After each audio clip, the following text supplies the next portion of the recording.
જે નારી ધર્મની અગત્યની એક વાત કરવાની છે કે દરેક મહાન પુરુષે નારી તું નારાયણી છે, અરે દરેક સ્ત્રીઓ શક્તિ સ્વરૂપા છે અને દરેક આર્ય નારીનો માટે પોતાનો પતિએ પરમેશ્વર છે.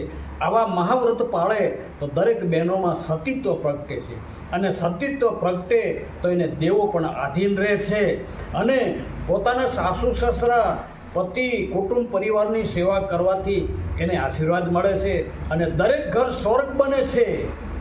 પણ કાળક્રમે એવું બન્યું કે બહેનોએ પોતાનું જ્ઞાન ભાન અને સમજણ ભૂલાતા એ વર પૂજાને બદલે આજે વડ પૂજા કરે છે. જે વડીલોની સેવા કરવા કરતાં, વડીલોને પ્રસન્ન રાખવા કરતાં એ વડની પૂજા કરે. મારા બાપ, માતા પિતા, સાસુ સસરાની સેવા કરી અને ઘરને સ્વર્ગ બનાવો, તમને ખૂબ આશીર્વાદ મળશે.